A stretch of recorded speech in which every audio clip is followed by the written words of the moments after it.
Okay, we are live and starting the recording.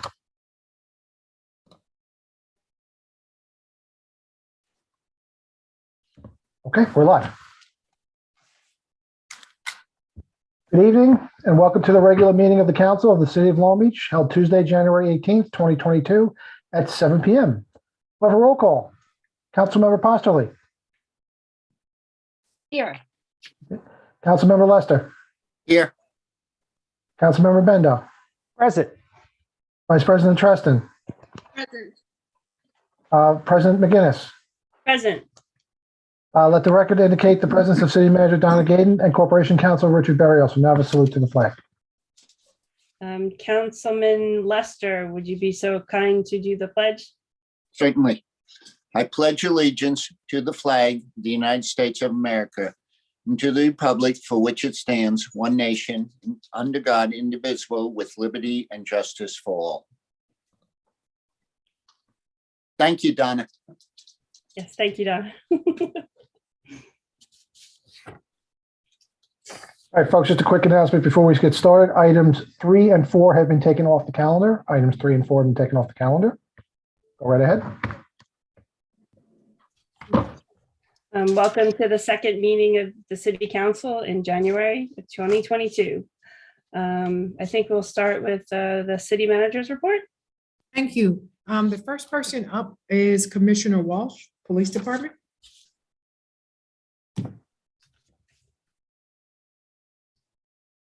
Can I be heard? You guys hear me?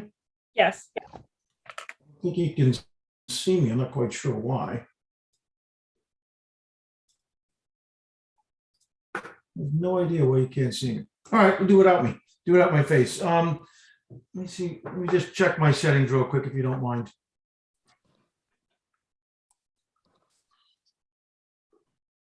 Ron, try it now.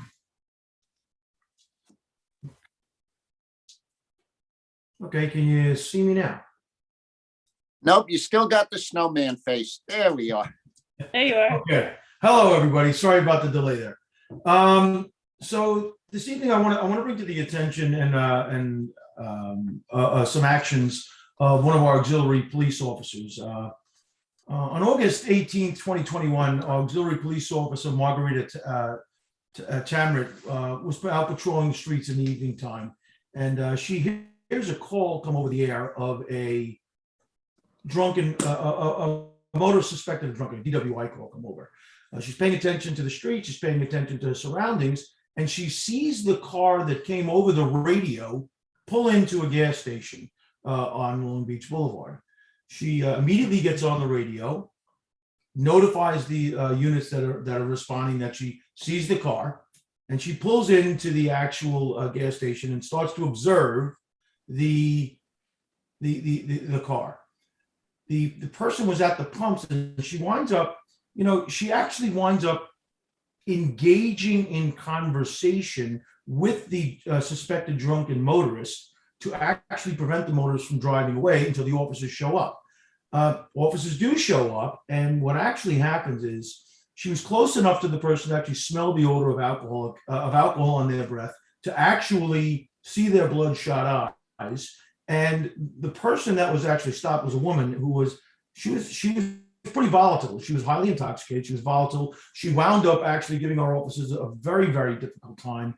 She spit in the officer's face when she was in the police officer's face when she was placed under arrest. She went to kick the officers while they were doing arrest processing. So it wasn't really a nice person. And the thing I really want to point out is that auxiliary officer Tamrit went above and beyond to make sure that the people of this city were safe that night. And she put herself in harm's way to make sure that a drunken motorist wasn't able to leave the scene and possibly endanger or even possibly kill somebody.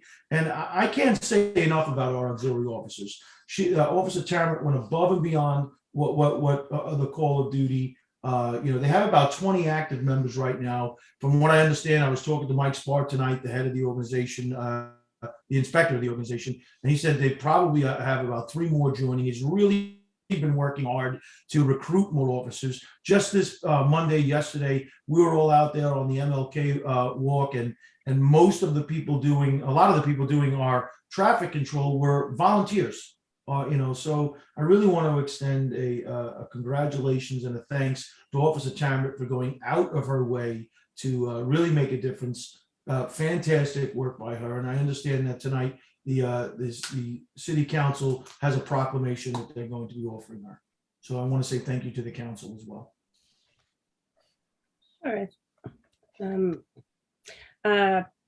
Police Officer Tammet, on behalf of the city council and the city and the residents of the city of Long Beach, we just want to thank you for your dedication to this community and your quick thinking.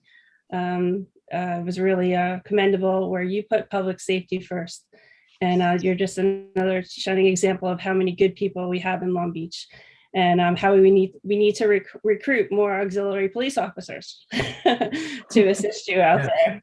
I can't wait to see you in person. I'm sorry that we couldn't do that in person, but again, your service and dedication is completely appreciated by the entire city, and it's an honor to live in the same community as you. So thank you again. Thank you. Yep, she's on. Perfect. All right, great. Oh, hi, I just want to say thank you, Commissioner, and to the council for always supporting us, because we can't do what we do without your support. So when we go out there every night and we know that, you're backing us, it really helps. Well, it's us just thanking you tonight. Thank you very much for everything. Thank you. And the teamwork that you have with the police, the auxiliary and the police department is outstanding. And we're very proud of that in this community. So Thank you. Thank you. On a personal note, I'd like to thank you as well. And next time I see you, I will get you an iced coffee. And Thank you. It's residents out there, single digits, and I'm still drinking the iced coffee. it's a great opportunity. It's a great volunteer experience. Yes. Thank you, Marguerite. Thank you. Thank you. Okay. Okay, next we have Mr. John McNally to give us a couple of updates. Okay, and I'll just say I have a proclamation for Margarita in my office. So unfortunately, we are doing things virtually at the moment, but we will get that to you through the auxiliary. City manager asked that I give an update on COVID. So I will jump right into it. As of the week ending yesterday, January 17th, 70.9% of Long Beach's total population is fully vaccinated. Unfortunately, the numbers in terms of cases are lagging at least a week behind for the reporting that's out there right now. But as of the week ending January 11th, there were 944 positive cases of COVID-19 in Long Beach. That is 4.02 per day per 1,000 residents. That's easily triple, if not quadruple, what we had at any point in time in the pandemic thus far. The good news is, though, those numbers are lagging. And as we're seeing across the state, we seem to have hit the peak and we're on our way back down from the most recent surge.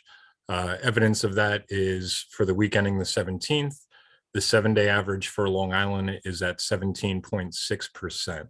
We were in the upper 20s 2 weeks ago. So that's obviously moving in the right direction. Evidence of that is yesterday's positivity rate was 13.9%. So that's averaged into the 7-day average, but all of those numbers seem to be moving in the right direction. Little bits of news or resources for the community. Mount Sinai South Nassau, in partnership with Town of Hempstead, the Vaxmobile will be back in front of City Hall this Friday from 10 a.m. to 3 p.m. In order to provide vaccinations and boosters. That's Pfizer and Johnson & Johnson. You do need, they're not taking walk-ups at this stage of the game because of the demand. So you do need to schedule an appointment. You can do so at southnassa.org/SN, that's Sam Nancy, /Vaxmobile, VAXMOBILE, or by calling 516-377-5333. Again, that's 516-377-5333. And that's for Pfizer and Johnson & Johnson vaccinations or boosters. The other bit of news, as of today, the federal government's program where they are offering 4 free at-home test kits to all households in the United States started today. That website went live. That website is covidtests.gov, COVID tests, plural with an S, .gov. It's 4 free at-home tests per household, and it takes approximately 7 to 12 days from signing up for it to ship to you. So these are, the idea behind this is order them, have them on hand for when you need it. This is not an immediate response thing because it's obviously getting sent through the United States Postal Service. So that's it for COVID. The only other update or mention that Donna wanted me to give, or the city manager wanted me to give, is, as the council is well aware, this Thursday, the 20th at 7 p.m., we will have a council working session. And the agenda item for that will be a presentation on and discussion of parking meters for the central business district. So it will be staff and a potential vendor for parking meters for the central business district. It's an informational session. It's to get the council up to speed on what staff has been doing, for you to ask questions, give insight, give direction to us.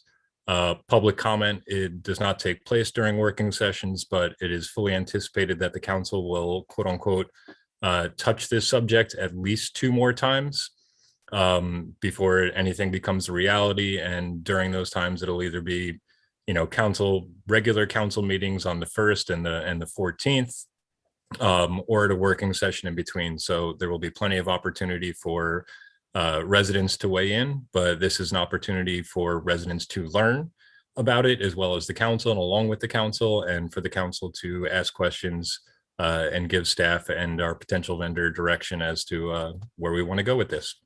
So that's what I have for you tonight. John, can I ask a question? Of course.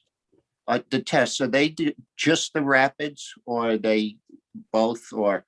They are just the rapid. So it's, Just- it's the 10-15 minute immediate results. It's obviously not as accurate as a PCR, but they are, it gives you a solid indication, and the accuracy rate is in the 80 to 90% range. So they're pretty reliable.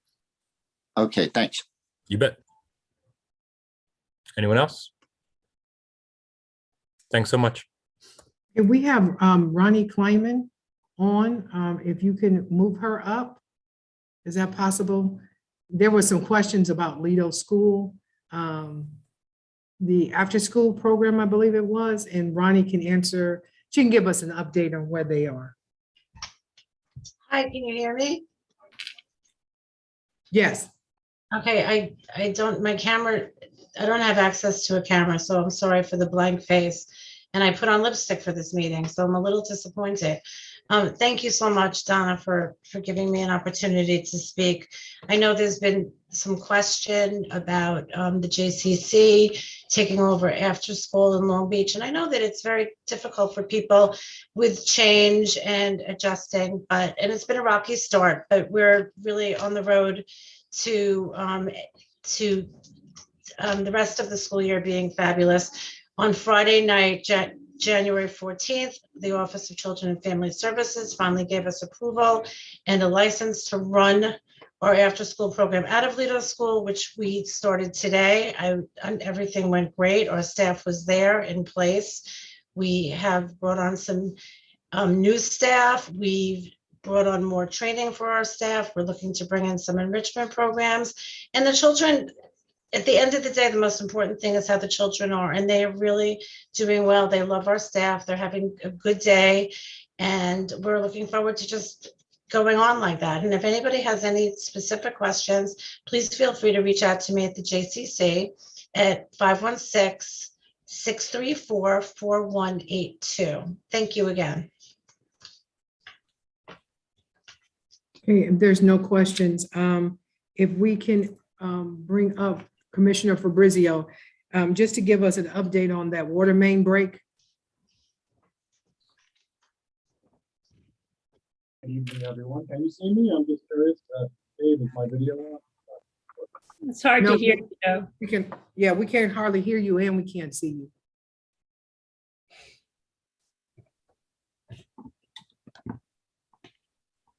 Good evening, everyone. I just wanted to take the opportunity to praise Walsh continued hard work of our water transmission department. We received Can a- you speak up a little bit, Joe? Or into the mic, maybe? I'll try to speak louder. I just wanted to take a moment to praise the continued hard work of our water transmission department. We received a call at approximately 6 a.m. on Tuesday, January 11th, 2022, that there was a water main break at the intersection of Long Beach Road and Shore Road. The water department responded and had it shut down by approximately 8:15 a.m. They notified the fire department, they notified the police department, they notified myself, and the water purification plant. And by the time I got down there at 8:15, they actually had it under control and they had isolated the water main break. It turned out that the 16-inch cap that was installed on the 16-inch water main actually blew off. And it happened because the contractor was excavating to install forms. And when they were digging for the forms, they actually took the thrust block that was holding on the 16-inch cap on the water main. So it actually blew it off. So all the water actually went onto the Ingelberg site. None of the water went onto the city street at all. So basically flooded their site. And it was sub-freezing temperatures. And our water department responded quickly, promptly, and had it under control within 2 hours and 15 minutes. So I just wanted to, again, praise them for their hard work. One question came up regarding how do they compensate the city for working overtime? Like, in other words, they had to come in at 6 in the morning as opposed to their normal hours. The agreement that we have within the Berman is, as part of the permit for the project, they are upgrading all of the sanitary sewer mains on Riverside Boulevard. They're actually abandoning 16-inch water main that runs on Shore Road, putting a new 20-inch diameter water main on Broadway. And we worked out a price of $260,000 a permit to compensate the city for my time, for the construction inspector's time in my office, for the water department's time, for the sewer department's time. In the aggregate, I estimated that it would cost approximately $26,000 to have that check, which I can share with you. Overtime is excluded from that $260,000. So we will record the time that they spent the other morning, and we're going to bill them for that. They will pay. So it's a win-win situation. We're all getting our facilities upgraded. They're compensating the city for any time that's spent on the project, including overtime.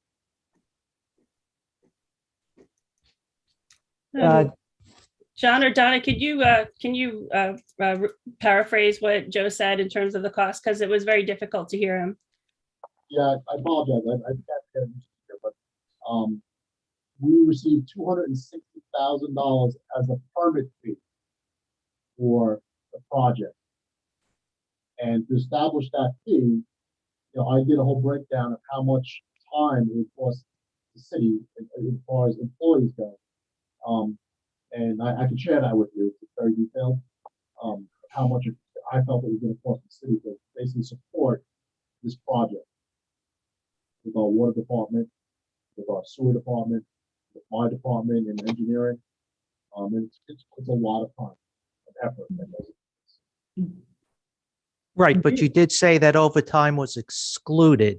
Right, So- I told them there was no way to know how much overtime would be spent on this project. Like an unforeseen condition like this, which was like 2 or 3 hours in the morning, we're going to bill them and record that separately, and they will issue a check separately.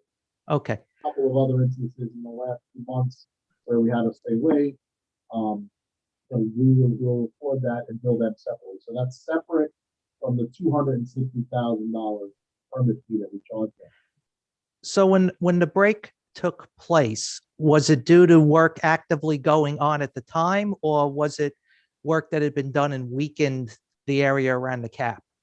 Well, it was very early in the morning, so it must have, a cap is actually secured to the end of the water main, but held on not only by the retaining gland that holds on the cap, but it's held on by what's called a thrust block.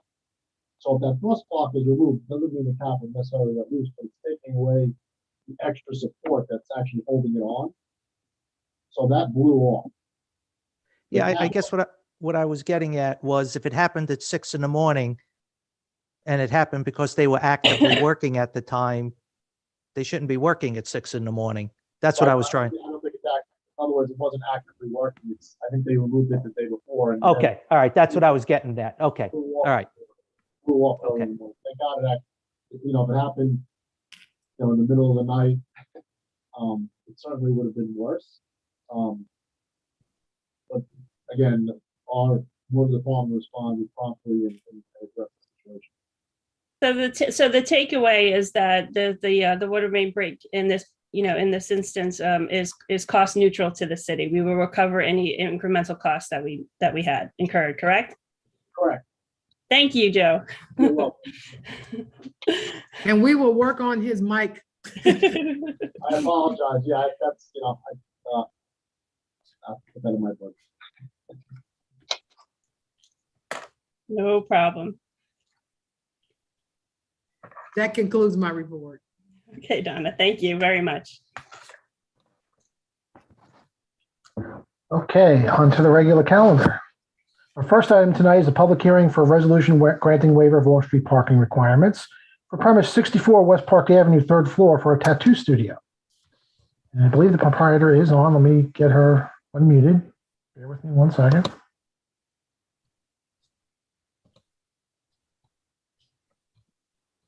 And Taryn, I've allowed you to speak. You can unmute your mic. Yep, I'm here. Okay. Hello, Taryn. Hi, how are you? Good. We Can missed you guys last see me? time. A picture of you is up on the screen.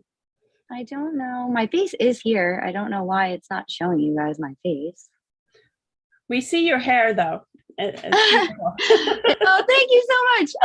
I feel bad that you guys can't see me. I don't know why it's not working.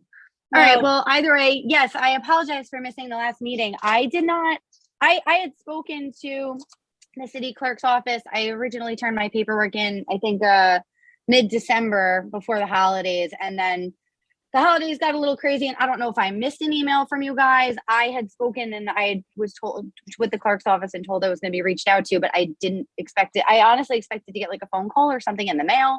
But I couldn't find any emails. So I apologize for missing the first one. I was so excited to see that I was on the roster for tonight's meeting. So I really appreciate you guys' time. Sure. Thank you, Taryn. We really appreciate you taking the time to join us. I was wondering if you could tell us about the hours of your operation. Happily. I also just want to mention there was an error on my paperwork. It's actually 46 East Park Avenue. Oh. Just so you guys know. And it is still the 3rd floor. Okay. But just so you're aware of that. But otherwise, as far as hours go, it is a 3rd floor. It is going to be a private studio. So the hours of operation aren't necessarily going to be to the public. So it'll basically be a by appointment only operation. Only. Okay. And how many employees do you expect to have? Currently I am the only definite, like technically full-time employee. I do have an apprentice currently working under me. But she doesn't have any appointment basis yet or anything like that. So it's kind of just a matter of what time she can give me. And then I will most likely end up having one person working at the counter, also part-time. So, I mean, at max currently right now, I'm looking at 3, but I am hoping at some point, maybe 4. Okay. We'll see if I get another artist. Okay. Does anyone else on the council have any questions? No? Just for clarification, where 46 West Park is exactly? 46 East Park Avenue. East Park. It's above H&R Block across the street from Stop and Shop. Oh, okay. Okay. Dave, will you make corrections on that? I'll call for a motion before we vote. Okay. Well, with seeing no other questions, I guess we could move on to the vote. Or Taryn, do you have any questions for us? I don't believe so. I think that's pretty much everything, unless you guys have any more questions for me. Does the public have any questions? Yes. Oh, I'm sorry. Yep, I have Eileen Hession. Eileen, I'm going to allow you to, oh, there you go. Go ahead, Eileen. Eileen, go ahead and unmute yourself. Hi there, sorry? it's Paul Fetcher. I'm on Eileen's computer. Just wondered, on the third floor, is the third floor zoned commercial? Because that would be a commercial use as From what opposed I to an under- office that's a retail use, as I understand. I'm under the impression that the building is commercially zoned. There's an acupuncturist below me. There's H&R Block on the first floor, so Okay, thank you. yeah, no worries. Okay, someone can mute, please. Thank you. Okay, so at this point, it looks like we just have some corrections, Dave. So, yeah, so first, if we want to vote on everything, I just need a motion to correct the address. Do I have a motion to correct the address? Motion.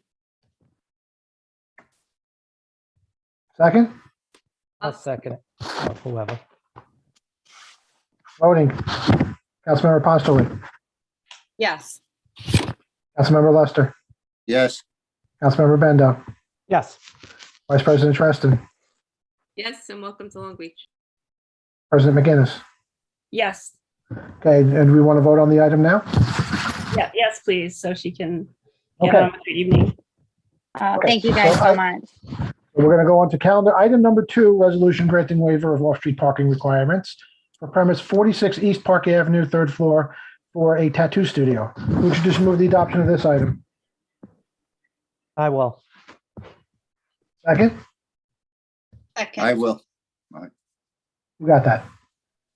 Tina, Liz. Okay, Technically, yeah. okay.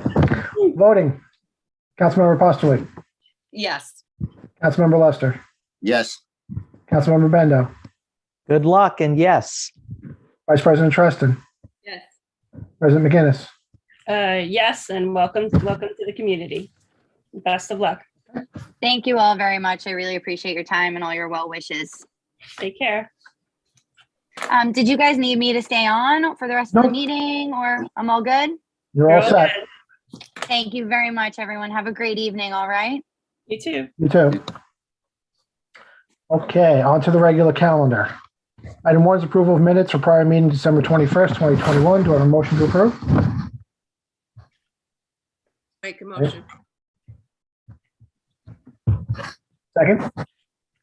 I'll second it. Voting. Councilmember Postoli. Yes. Councilmember Lester. abstain. Okay. Councilmember Bendo. Yes. Vice President Treston. Yes. President McGinnis. Yes. Okay. Items 3 and 4 have been taken off the calendar. Item 5 is a resolution designating a city council member to serve on the Board of Fire Commissioners. Hey, is this a two-step process, Dave? Yes, So- it is. I was just getting to that. So the item currently has the member blank. So I need somebody to make a motion to fill in the blank. I make a Anyone? motion.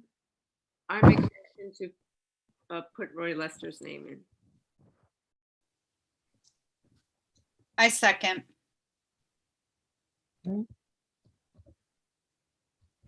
Motion to add Roy Lester to the item. Councilmember Postoli. Yes. Councilmember Lester. Roy, you're muted. Yes, Councilmember Bendo. Yes. Vice President Treston. Yes. President McGinnis. Yes. Okay. And okay. Go on to questions from the council and the public.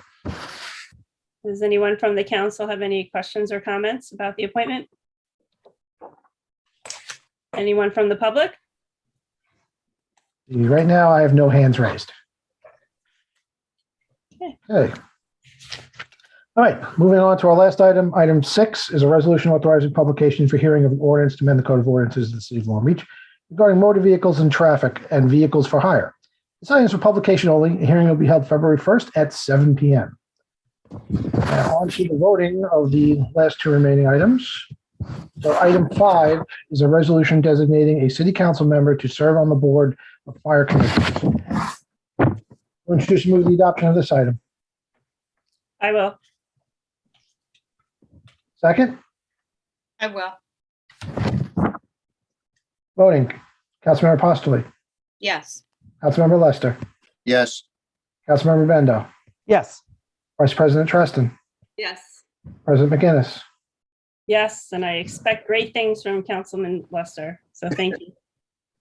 Thank you. Item 6 is a resolution authorizing publication for hearing of an ordinance to amend the Code of Ordinances of the City of Long Beach regarding motor vehicles and traffic and vehicles for hire. Introduce and move the adoption of this item. I will.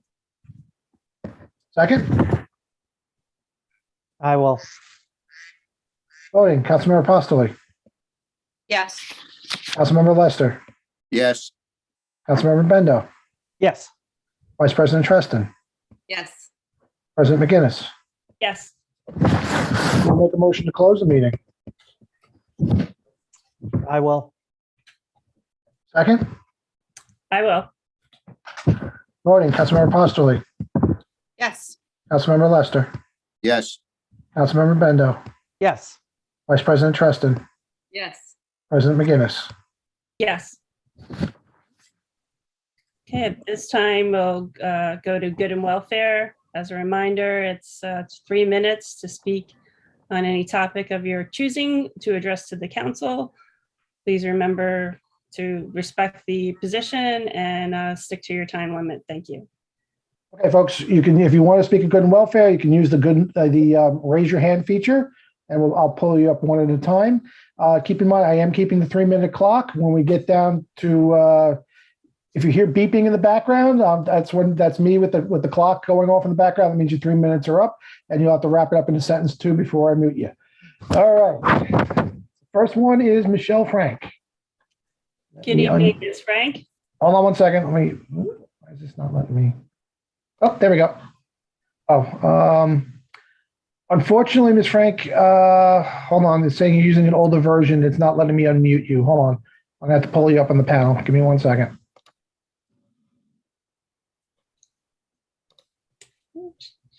Hi, how are you? Hi, Michelle. Okay. Can you state your name and your address, please? My name is Michelle Moser, and I live at 215 Parente Lane South, but my children attend Lido Elementary School, so I'm speaking as a parent of a school from Long Beach School District. Please proceed. Thank you. Okay, greetings. My name is Michelle Moser, and I'm a mother of 2 boys at Lido Elementary School. For years, we have used the morning and aftercare programs at Lido, and we're very happy with the level of care my children received. The crew was attentive and wonderful. My kids were very happy and cared for, and now this is no longer the case. I am writing this because I and many other Long Beach families who I'm speaking on behalf of, I sent out a form and gathered much information from many parents, and we are all very unhappy with the level of care that our children are getting at the JCC. Our children are not being attention to or played with. A worker actually told my son, "I don't have to pay attention to you. I am just here for the money." Nobody is helping the children with their homework as they used to do when the aftercare program was in the care of the city of Long Beach. Many of our children are being bullied, and parents are being told, "Yeah, that kid is handsy. Yeah, you're going to have to deal with it. Yeah, I heard about that. Yeah, I know." Our children are getting hurt and we are not being notified. Children have come home with black eyes, bruises. And one instance, the woman said that she was the only one caring for the children. None of the other people were there, so she couldn't leave to go attend to the child who had gotten hurt. There are countless other issues involving billing problems, pickup problems, showing up in the morning and nobody's there to care for our children and we have to wait. I myself had to call the Lido Elementary School main office because I went to drop off my kids and no one was there. They are very inflexible. And I've spoken to Ms. Kleinman, who's a very lovely woman. I've spoken to Ms. Silverman. I've spoken to Ms. Jimenez, but things are not being done. Their staff is not all entirely CPR certified. They are not all none of these people are certified. There are 20-something or 20-year-old children watching our children. There are no adults there. The only adult that was at the Lido Center was let go for personal reasons or left for personal reasons. And they keep turning over staff. We are very unhappy. Is that 3 minutes? Or, I mean, I have much more stuff to do. I have parents that wrote me complaints about their kids being bullied, about staff sitting on the phone and not engaging with children, going to pick up their kids and seeing the people outside. Children comes home with lumps and bruises. One kid came home with a black eye, and one parent said the city of Long Beach before care rarely, if ever, had any of these incidents occur. Not to mention their staff was friendly, nurturing, and always went out of their way to ensure my kids felt welcomed and comfortable upon arriving, especially when they appeared uneasy and leading up to when they left for class. They knew and addressed my children by their names and cared for them as though they were their own children and grandchildren. I would love to see the old staff return and the City of Long Beach program be reinstated. And like I said, a lot of these people are not CPR and first aid certified. So please bring our people back. We had wonderful people, Mary Louise, Jordana, Frank. I could name them all, Edie, Natalia. They were wonderful people who cared for my children as if they gave birth to them themselves. And we need that back in Long Beach. Thank you. Yep, that's your time. Thank you, Ms. Moser. I know the state controller's office had serious concerns about the city running the aftercare program. Donna, can you address that, please? Yes, it was several concerns once I arrived here about that particular program. Right. And we did talk to the state. And one of the things is that the city would get out of the childcare business because any city should not be within the childcare business. Roni Kleinman is on here to address any of your needs. I understand you did talk to her. I also understand that the gentleman you said that made the comment about the child is no longer working there. The only option would be that, and that's up to the JCC, is to hire the women that you're talking about. But the city, in fact, did give up their license because we are not in the childcare business. And it was shown on paper from the comptroller's office that we were losing a significant amount of money within the city running the program. And so would you like Ms. Kleinman to respond, or would you like to talk to her again off camera? Or I mean, I have spoken to Ms. Kleinman. It's a lot of issues that we're having. A lot of people, like people whose kids have COVID, they still have to pay for 3 weeks of before care and after care, even if their kids aren't there. We have the Lido enrichment programs, and if your kids go there, you still have to pay. If you they're very inflexible with billing, and a lot of people why should a mother have to pay for 3 weeks of morning and after care if your child is COVID and not in school and not even there? But they refuse to budge with anything. I understand that, and so I will talk to Ms. Kleinman to see if she will hire some of the staff that work there. What I will say, so we got to find an even balance. The city wasn't on top of their billing, and you're saying they are too stringent in their billing, so we have to find a happy balance. So what I will do is I will talk to Ms. Kleinman in the morning and talk about potentially hiring some of the staff from the city that were working there to help them out. Right. And Ms. Kleinman, feel free to call me. I'm home tomorrow because unfortunately my son has COVID, and so I'm home all week. And I don't want you to give me your number on here. So I'll get it from Ms. Kleinman tomorrow, and I'll give you a call.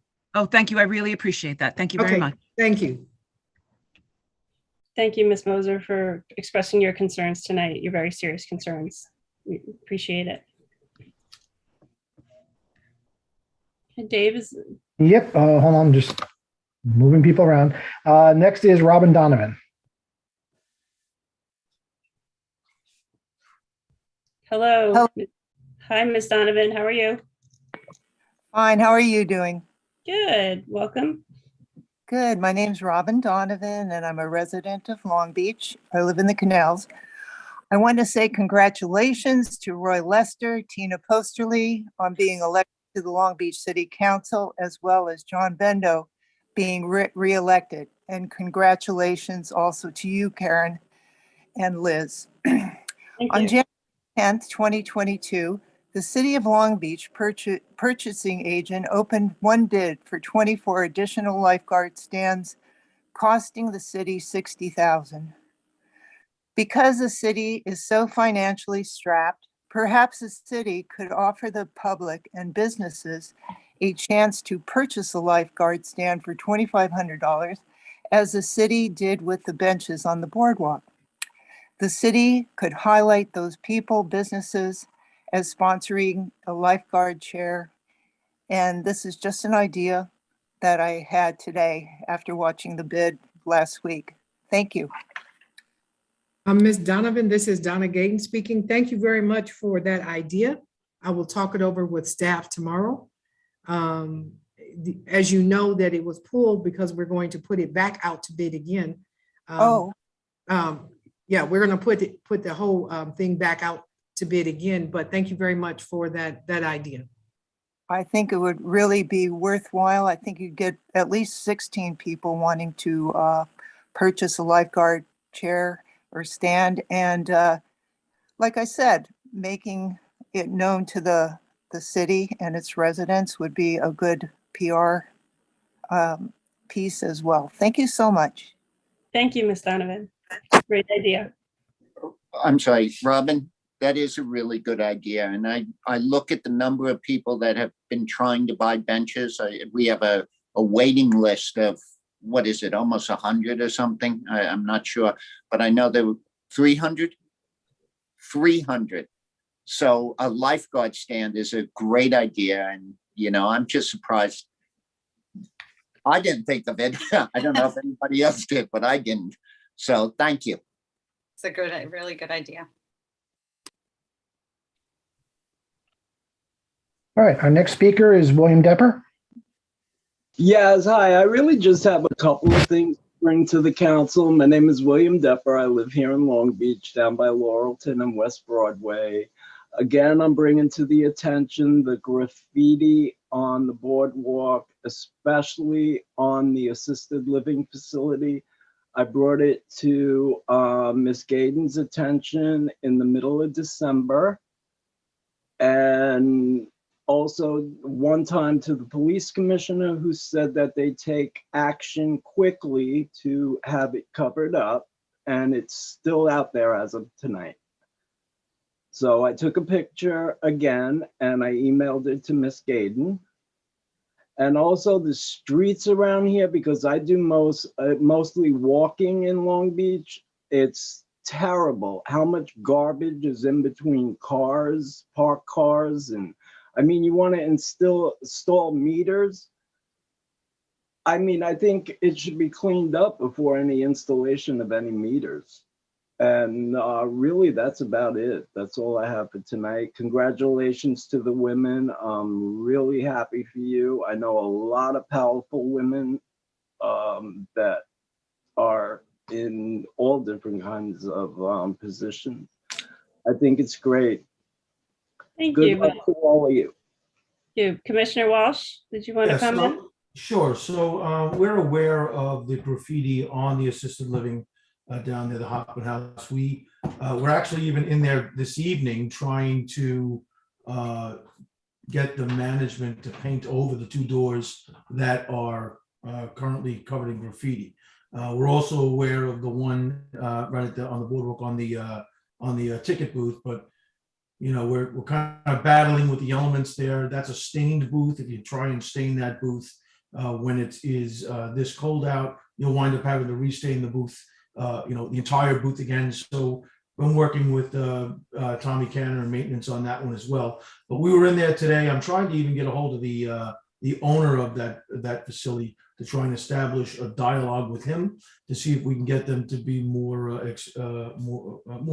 quicker, I should say, in covering up their graffiti. It has been up there a while. We see it, and we actually have been working trying to get that cover. We can't, as a city, go and paint private property like that without some sort of a liability in that building. You know, usually they're pretty good. They're just not being on top of it right now. So we hear what you're saying, Mr. Doepper, and we are on it. I'm sorry that one hasn't been covered more quickly. Okay, thank you. You're welcome. And as far as the wind stirring up our garbage, seems like a constant battle. Donna, any comment on that? No, it is a constant battle. We do send groups of people out to help to clean. The last couple of days, we even had the street sweeper out yesterday. The wind has been unbelievable. What we do ask is that when residents have trash, they dispose of their trash properly. And then sanitation, when it's blowing from the actual trash can, sanitation can address that. But things that are in between parked cars, some of it is that residents have not disposed of it properly. So we're doing the best we can for right now, especially with the winds being what they are. But thank you for bringing that to our attention, and I will bring it up to sanitation once again. Okay, thank you. All right, our next speaker is Sam Pinto. Sam, go ahead and unmute yourself. Good evening, everybody. Can you hear me? Good evening. Yes. Hi, I just Sam. want to wish, hey, everyone. I just want to congratulate everyone on their elections. I wasn't able to participate in the first meeting. Congratulations to Mr. Bendo, Mr. Lester, Ms. Posterly on your elections and re-election. Ms. McGinnis, Madam President, and Ms. Truss and Vice President, congratulations. And congratulations to Mr. Lester on your appointment to the Fire Board. The main reason I'm calling in tonight is just to give a shout out to the CSEA workforce. I was, as a resident, I was watching them work. I live on Riverside. Watching them work in the tough environment with that water leak and the busted pipe, and also during the snowstorm that morning. Those first few hours in the morning were pretty tough road conditions, and they were able to get the roads clear and passable for us to all participate safely to wherever we needed to go. So I just wanted to give them a shout out because their service is recognized by the residents as well. So we'll always take compliments. Yes, thank you for everyone's leadership. Thank you, Sam. Okay, next is Lisa Spar. Hang on one second. Go ahead, Lisa. Hi. Hi, Lisa. Hi. My name is Lisa Spar. I live at 840 Shore Road. I have a couple of questions. First, could you give us a little bit more detail on the platform that's out on the ocean? I live way on the east side. And what Long Beach's role would be in whatever that has going on with that platform. John, you want to take that? Mr. McNally? Sure thing. That is, excuse me, that is Equinor Wind, the company that has been awarded the land lease for an offshore wind farm approximately 15 miles off our coast by federal and state entities.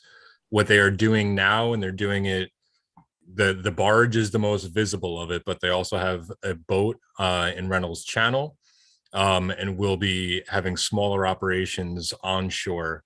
They're doing, easiest way to state it is soil samples in order to test what will ultimately be their preferred route for running the electric cable from the offshore wind farm to a proposed substation at the EF Barrett power plant in Oceanside.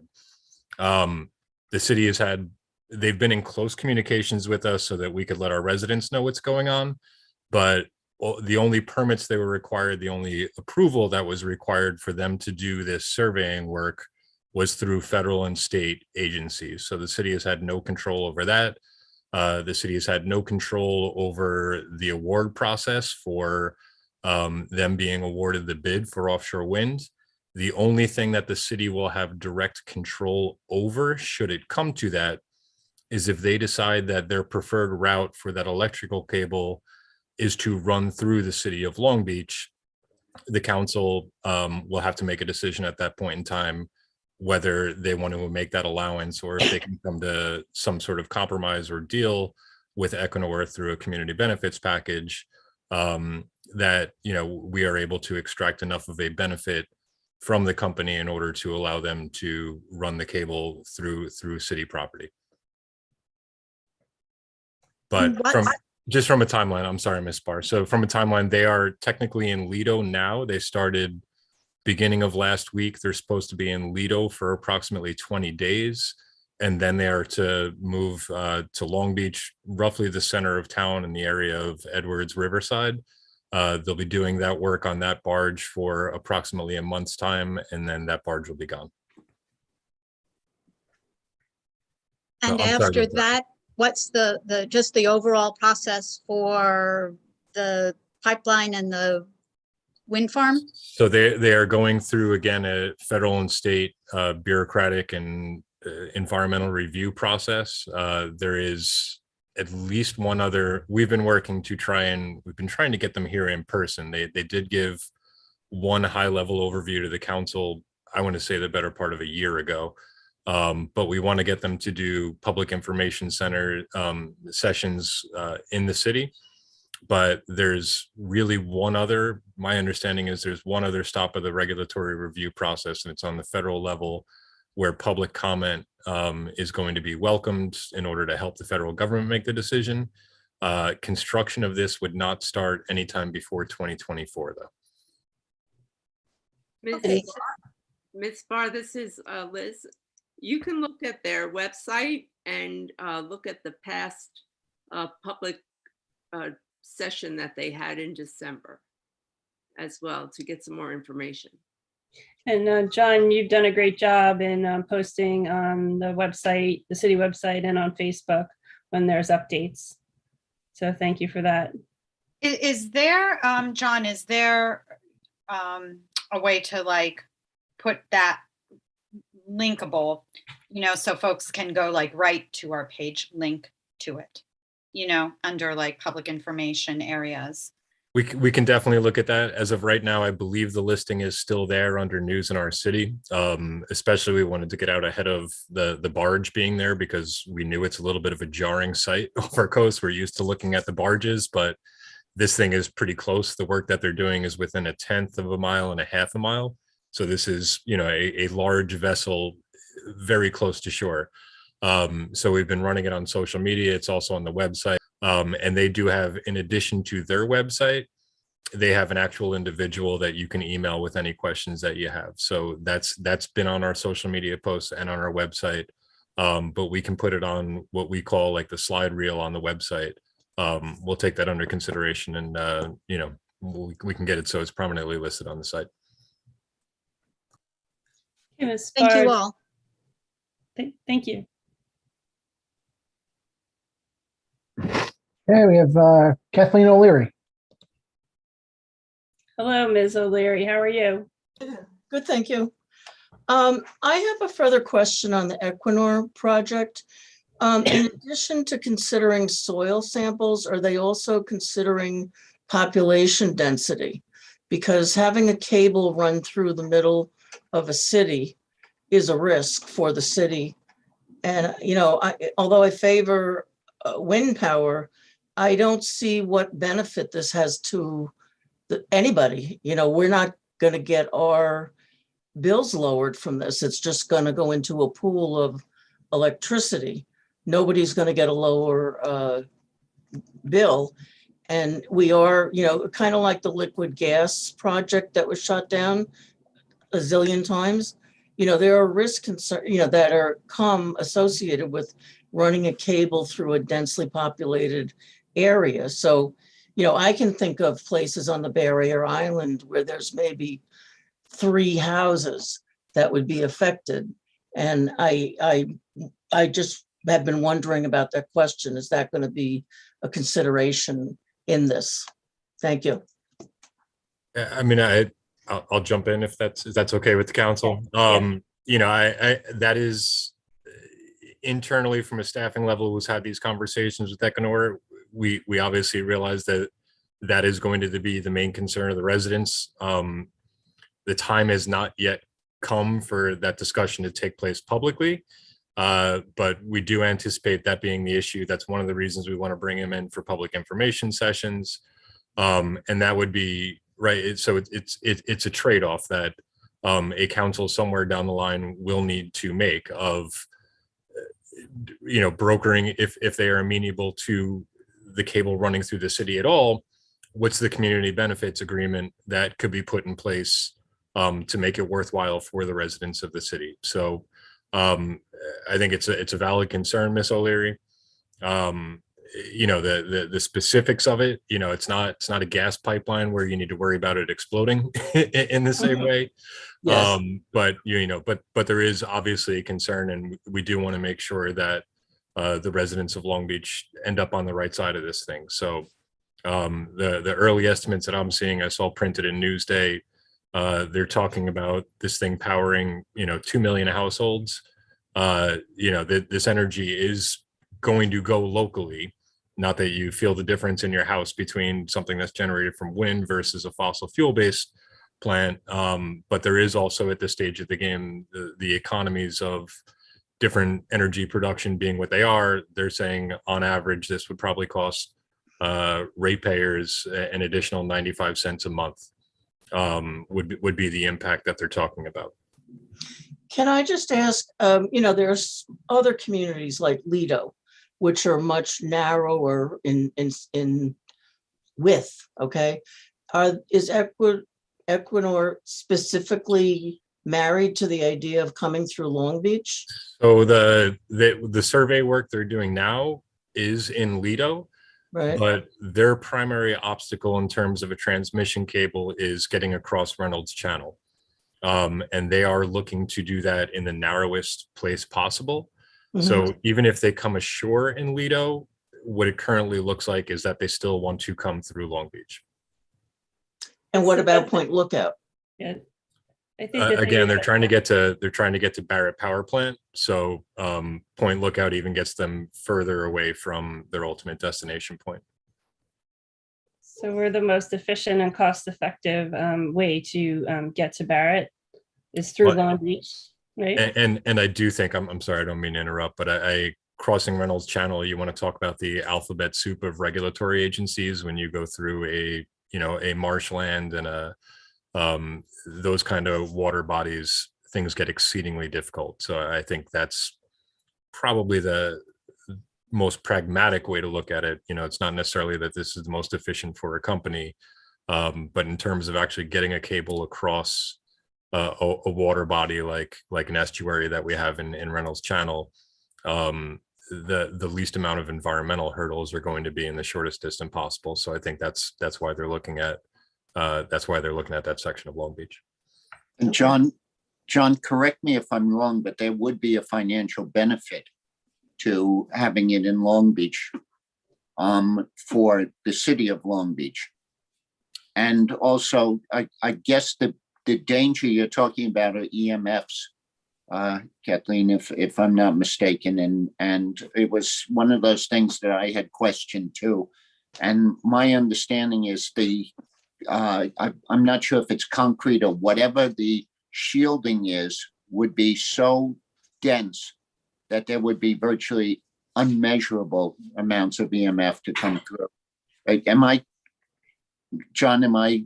Yeah, you're making me wade a little bit. I mean, the first part of the answer that you asked would be yes, a community benefits agreement would have to be struck to where whatever council at the time, and very well could be this council, would have to make the determination that any kind of community benefits agreement ultimately was more of a benefit than the cost of this thing running through the city.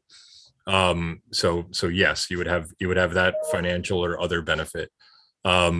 B, I am not, they will certainly say that, this is not the only community by a long shot where these type of cables are run through. So the prevailing thought would be that this science has been tested, proven, that they know how to encase these things so that there are no adverse health, environmental, or other impacts on communities. But certainly I think Ms. O'Leary, she hit on what is going to be a major concern. So it'll be on Equinor to convince the public that this would, if it did in fact play throughout the city, it would not have those adverse impacts. But I am not going to say that I have the degrees or the knowledge base to make an affirmative statement where I can say I know this to be true or not. Thank you for making sure it's on our radar, Kathleen. It's very important. Thank you. Thank you. Anyone else, Dave? That's it. All right, I think we're done. It's 8 o'clock. Everyone have a good evening, and we'll see you on see you Thursday for the parking meeting, and if not, we'll see you on February 1st. Good night. And folks, just a reminder, the Thursday meeting will be broadcast on YouTube. Got it. Have a good night, everyone. Good night. Thank you. Good night. Have a good